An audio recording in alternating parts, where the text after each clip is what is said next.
Deixa um pouquinho para mim ali, daquela.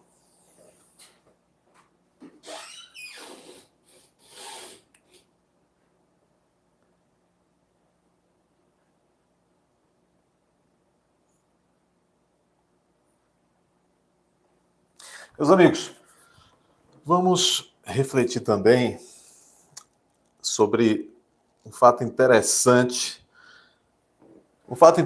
que ocorreu aí também recentemente, sobre uma profissional de sexo, e aqui digo isso sem nenhum, pelo menos do ponto de vista jurídico, né? Nem poderia ter, não poderia ser diferente, sem nenhum resquício de preconceito ou juízo de valor, pelo menos em relação ao nosso ordenamento jurídico. Não há que se fazer qualquer julgamento, vamos dizer, de avaliação de ilicitude, e repito, do ponto de vista jurídico, de alguém que faz uso do próprio corpo para prover o seu sustento ou as suas necessidades materiais, né? Então, hoje aqui nós faremos agora essa pequena reflexão sobre um fato que envolve uma garota, uma profissional de sexo, que fez uma afirmação de que esteve em um contato profissional, ou seja, prestar serviços para um sacerdote, um padre, como ela fez referência, de uma determinada diocese, de uma determinada arquidiocese. É alguma coisa para mim agora?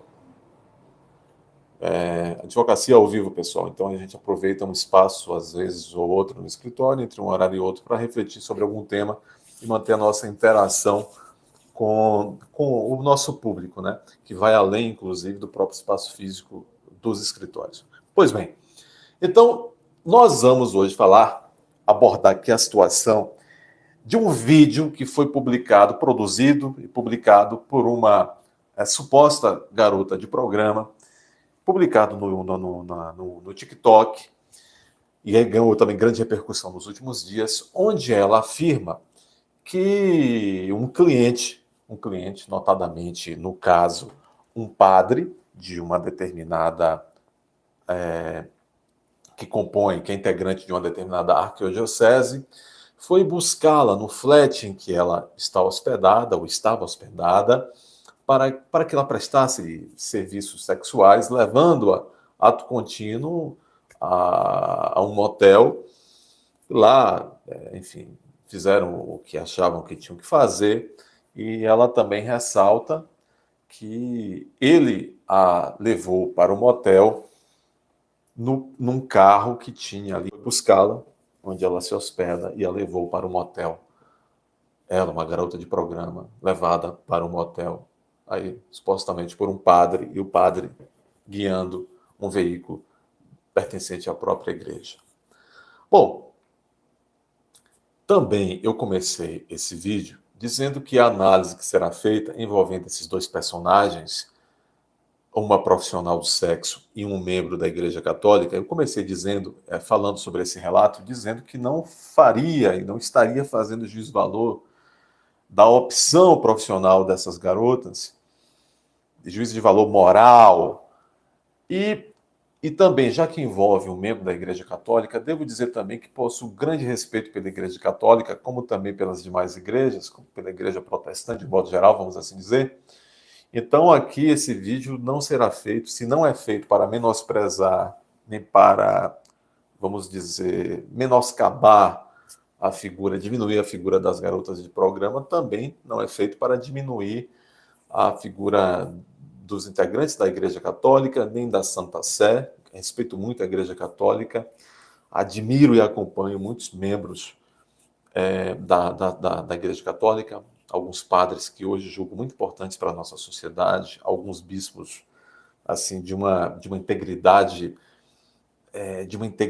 louvável que temos hoje na Igreja Católica, inclusive na nossa Igreja Católica brasileira. Então, não é aqui para fazer nenhuma diminuição da Igreja Católica, e também não é, evidentemente, das mulheres que decidem, vamos dizer, fazer uso do próprio corpo para prover seu sustento material.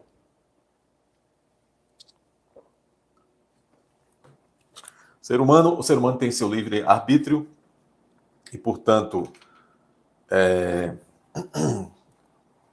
essa garota tem todo o direito de fazer o que quer com seu corpo, acho que contanto que não afronte o direito dos outros, né?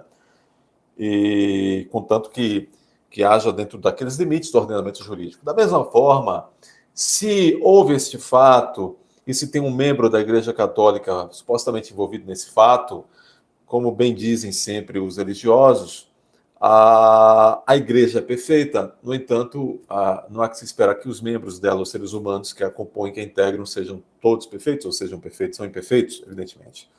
Então, feita essa ressalva, vamos para a análise do caso. Então, esta moça, salvo engano, de codinome Yasmin, postou um breve relato por meio de um vídeo no TikTok, dizendo ela: gente, vejam que coisa, acabei de voltar do motel e fiz um programa com um padre que veio me buscar num veículo da própria arquidiocese, me levou para um hotel. E ela dizendo: meu Deus, será que... em tom até de gracejo. Meu Deus, será que pequei? E ressalva ela: olha, se pagou bem, que mal tem. Pois bem, a análise jurídica deste pequeno vídeo, desta pequena conversação nossa, agora, é tentando perquirir, tentando entender se, neste contexto narrado por ela, se é que, de fato, este acontecimento foi real, porque estão ausentes alguns elementos dessa situação que seriam necessários para que realmente nós chegássemos a uma conclusão de que este fato narrado por ela, essa história de que saiu para oferecer seus serviços a um padre, há elementos nessa história, a insuficiência de elementos para se comprovar que esse fato ocorreu. Por quê? Ela menciona só a figura de um certo padre, mas não cita o nome do padre, não cita a que paróquia, a que localidade, a que circunscrição religiosa esse padre pertence. Ela própria não diz onde ela está, não diz onde foi esse motel, então ela não identifica local do fato, a outra pessoa envolvida no fato, época do fato, dia, ela não traz esses elementos todos. Então, nós não temos como confirmar que esse fato existiu, ou se até esse fato narrado por ela seja até uma história, uma história contada ali nas redes sociais apenas para produzir um material que a colocasse em evidência e que ela pudesse, então, tirar algum benefício com essa exposição. Mas, se não temos certeza que aconteceu, também não temos certeza de que não aconteceu. Então, vamos partir do pressuposto de que aconteceu, de que acontecerá esse fato. Repito, uma garota de programa que vem no TikTok e diz que em certa noite foi fazer um programa com um padre e que foi levada para um motel por esse padre, o padre guiando um carro pertencente à Igreja Católica. Então, se tomarmos como pressuposto de que esse fato aconteceu,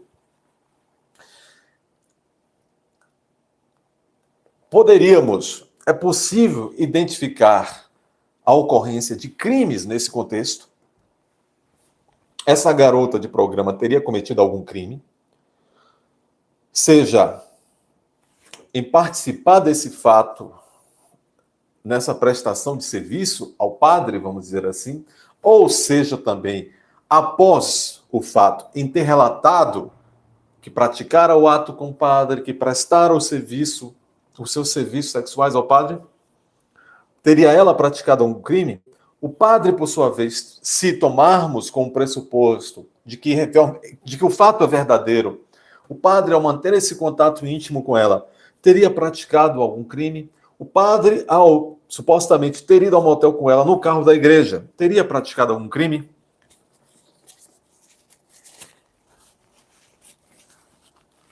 Bom, são essas as indagações que, de um modo geral, justificam a existência dessa nossa reflexão nesse momento, né? Sempre com esse olhar de fazer uma análise jurídica do fato da vida. É isso que nos interessa. Pois bem, Primeira pergunta que sempre surge é se no Brasil configura crime, pratica crime aquele ou aquela que comercializa o seu próprio corpo, o seu próprio corpo. É crime a garota de programa, o garoto de programa, que no Brasil exerce, portanto, essa atividade, comercializando o próprio corpo, comete algum crime? Há previsão de crime nesse sentido no nosso ordenamento jurídico? Eu devo dizer que não.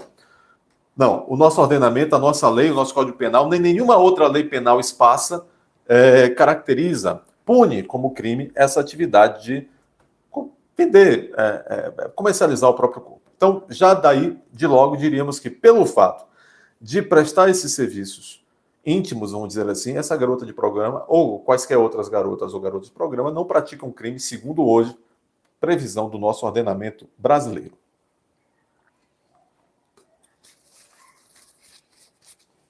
Surge, por consequência, outra pergunta. O padre, segundo a lei penal brasileira, o padre que vai e contrata os serviços sexuais de uma garota ou um garoto de programa, esse padre, crime. Então, vai fazer uma análise primeiramente aqui jurídica, e não moral, e não segundo o direito canônico, o direito da igreja. Estamos analisando segundo o direito secular, o direito, vamos dizer assim, o direito civil penal, o direito comum. Este padre, segundo o direito comum, o direito dos homens, vamos dizer assim, esse padre que contrata os favores sexuais de uma garota de programa, segundo o nosso ordenamento, comete crime? Ainda segundo a nossa lei brasileira, devo dizer também que não. Nem padre, nem qualquer outra pessoa que contrate os serviços de uma garota de programa estará ali cometendo crime, segundo a lei brasileira. Agora, esse padre também, ao dirigir-se ao motel com uma garota de programa no carro da arquidiocese, estaria cometendo algum crime, segundo a lei brasileira? A princípio, também não. Não. Se esse carro estava em sua posse, em sua detenção, o carro da igreja, e ele usou para fazer este ou aquele ato lícito ou ilícito, a princípio não há nenhum crime, a não ser que vamos dizer, não há crime pelo fato, dá uma olhadinha ali, por favor, não há crime pelo fato unicamente de ele ter usado esse carro para esses encontros escusos, esses encontros não aprováveis por parte da sociedade, ou mesmo da Cúria Católica. Agora, haveria crime se ele tivesse, de antemão, se apropriado indebitamente desse carro, se tivesse cometido até um furto de uso, ou se tivesse roubado mesmo, ou mesmo furtado do ponto de vista do furto comum esse carro. Aí são outras coisas, outros detalhes fáticos, pré-situação que estamos discutindo. Agora, o fato de usá-lo, de usar este veículo naquele momento para fazer um uso escuso, um uso reprovável do ponto de vista moral e religioso, isso não configura crime comum. Não configura crime comum, secular, não é?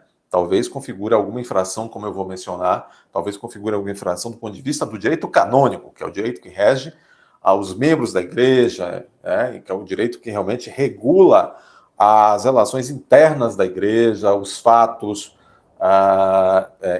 intercorpores da igreja, não é? De dentro da igreja. Bom, agora, então no Brasil não configura crime o fato de vender o próprio corpo, não configura crime também o fato de contratar um garoto de programa ou uma garota de programa.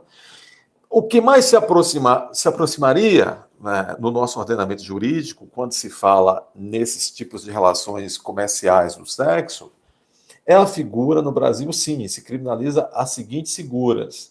A figura lá do crime do artigo 228 do Código Penal, que é o crime de favorecimento à prostituição. Favorecimento à prostituição. Então, nós temos esse crime, que é mais, vamos dizer assim, um sujeito que se arvora a ser o empresário da prostituição. Um homem, alguém que vai realmente, alguém que vai explorar isso de uma maneira empresarial, a prostituição. Lá no artigo 228 do Código Penal, e também o crime do artigo, e também o crime do artigo 230 do Código Penal, que é o crime conhecido como crime de rufianismo, que é a figura do cafetão, como se diz popularmente, aquele sujeito que realmente explora ali algumas meninas por ali, não é? Agora, tudo isso tem a sua pena, está previsto, como eu disse, no artigo 228 e 230 do Código Penal, mas não é o caso, não seria aplicado a este caso, se realmente comprovado que foi um caso real, um fato real narrado por essa garota de programa, nesse vídeo que nós estamos mencionando, não se aplicaria a este caso. Então, se este caso o tomarmos como real, este caso narrado no vídeo por essa garota de programa, que faz menção, que foi contratada para fazer um programa sexual, né, por um padre, que a levou para um motel numa certa noite, no próprio carro da Arquidiocese da Igreja Católica. Do ponto de vista de crimes contra os costumes, crimes contra a dignidade sexual, liberdade sexual, não se aplicaria nenhum a este caso. Crime contra o patrimônio também não vejo aí. Agora, eu vejo uma possibilidade, nesse caso, de ter havido a prática de um crime, mas por parte dessa suposta garota de programa. Pelo menos é possível se partir para uma análise. Faltam, a princípio, alguns elementos para se configurar realmente, dizer, olha, no caso, ela praticou um crime. Faltam alguns elementos.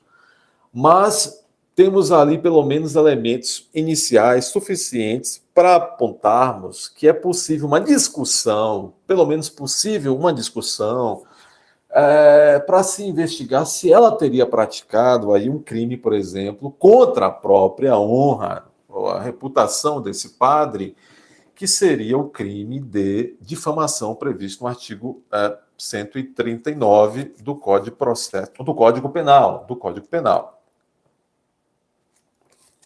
Crime de difamação. O crime de difamação é o seguinte, previsto lá no artigo 139, como eu disse, ele versa o seguinte, ele diz o seguinte: Código Penal, artigo 139, crime de difamação. Difamar alguém, imputando-lhe fato ofensivo à sua reputação. Pena de 3 meses a 1 ano de detenção. Difamar alguém, imputando-lhe fato ofensivo à sua reputação. Mas vocês me perguntariam, mas espera aí, se nós estamos partindo do pressuposto de que realmente esse fato de um padre, se estamos partindo do pressuposto que de fato ocorreu de alguém, mesmo que o fato que agrida a sua honra, que agrida a sua reputação, mesmo se esse fato ele tenha praticado, mesmo que a suposta vítima tenha praticado um ato que desabou na sua reputação, mesmo que ele tenha praticado, esse padre, esse ato, o fato dessa garota de programa que praticou esse ato com ele, mencionar e trazer isso ao público, e isso de fato abala a reputação, porque até aquele dia, por mais que ele fizesse isso às escondidas, na surdina, até aquele dia ele tinha uma reputação. O fato de ter feito isso lá na calada, entre 4 paredes, que é uma postura reprovável para um padre, é bem verdade, mas aquela que fez isso com ele traz isso à tona, para o Código Penal, ela estaria sim cometendo um crime contra a honra, contra a reputação dele. Isso está bem estampado. Isso está bem estampado no Código Penal. Aliás, está bem estampado que é isso que determina o Código Penal quando o próprio Superior Tribunal de Justiça menciona o seguinte, num julgado de relatoria do eminente, grandioso ministro Félix Fischer, já aposentado, foi um grande ministro. Diz lá nessa decisão, onde reconheceu que no caso concreto havia ocorrido o crime de difamação, disse lá o ministro Félix Fischer, disse assim: o crime de difamação consiste na imputação de fato que incide na reprovação ético-social, ferindo, portanto, a reputação do indivíduo, pouco importando que o fato imputado seja ou não verdadeiro, pouco importando que o fato imputado seja verdadeiro ou não. Então veja, neste caso concreto, se esse padre foi praticar essa conduta na companhia dessa garota de programa, conduta que, repito, do ponto de vista ético, do ponto de vista social, do ponto de vista daquilo que se espera de um religioso, se ele cometeu essa conduta, é uma conduta altamente reprovável. Altamente reprovável. Inclusive, ele responderá isso vamos dizer assim, a sociedade reprovará ele. Ele terá uma punição social, não resta dúvida, e uma punição, certamente, se comprovar num fato desse, um padre que está numa situação dessa, ele vai ser realmente punido pelo direito canônico, pelo direito da igreja, não resta dúvida. Poderá, inclusive, ser afastado, e até, depender do caso, excomungado e tudo mais. Bom, isso aí é o direito canônico, que é um direito também muito, vamos dizer assim, sistematizado, é um direito muito consistente, vai dar conta disso. Lá no próprio direito canônico, ele vai ter direito à ampla defesa, devido processo legal, vai ter advogado. Hoje, inclusive, no Brasil, nós temos grandes advogados, especialistas brilhantes no direito canônico. Pois bem. Então, entenda que esta garota, se esse fato foi verdade, se existe esse padre, se existiu essa situação, ela teria cometido o crime de difamação com esse padre. Só que é o seguinte, tem um detalhe. Durante o vídeo, nem antes, nem durante, nem após o vídeo, em nenhum momento ela cita o nome do padre. Ela nem traz o nome do padre, nem traz quaisquer outros elementos que pudessem identificar a figura desse padre. Quem é esse padre? Identificar esse padre. Ela nem cita o nome do padre, nem cita qual é a igreja, nem cita qual é a localidade, não cita nada. Então, essa ausência de identificação dessa pessoa a quem ela está afirmando um fato ofensivo à sua honra, é a ausência desses elementos que identificasse a figura de quem é o padre. Dá uma olhadinha, por favor. É essa ausência desses elementos de identificação da figura do padre que vai tornar aí dificultosa a configuração desse crime. Ou seja, em resumo, nesse caso, se alguém teria praticado o crime, esse alguém seria a figura dessa garota de programa. No entanto, quando ela deixou de mencionar o nome do padre, deixou de trazer elementos que identificassem o padre, aí ela se safou. Ela se salvou de ter praticado esse crime. Então veja que interessante. Nesse vídeo, baseando-nos nessa situação concreta, nós podemos refletir sobre o que é um crime de difamação e quando se pratica esse crime, quando se é vítima, quando se é autor desse crime. E, claro, esse fato, esse detalhe de que as pessoas sempre estranham isso. Como é que, ele cometeu, o indivíduo cometeu, então, um fato que não é muito bem visto pela sociedade. Ainda assim, por exemplo, essa garota sai com o padre, que merece boa reputação, quem pratica um ato desse, ou seja, o padre, ela não estaria fazendo um favor à sociedade quando revela o que ele fez? Mas não é isso que diz o Código. Não é isso que diz, por exemplo, o Superior Tribunal de Justiça. Diz lá, pratica difamação aquele que diz que alguém cometeu uma conduta reprovável socialmente e eticamente, mesmo que essa pessoa, essa suposta vítima, ele vai ser punido de alguma forma? Vai, sim. Vai. É como eu disse, o direito canônico, ele vai dar conta de, dentro da instituição Igreja Católica, punir esse padre e, de fato, tirar esse padre, afastar esse padre das atividades e, portanto, fazer com que uma figura dessas, incompatível com aquilo que preconiza e defende a Igreja Católica, é incompatível uma figura dessa, ele vai ser certamente afastado, tá bom? Um abraço, essa foi nossa live relâmpago e curtam, inscrevam-se no canal, até a próxima.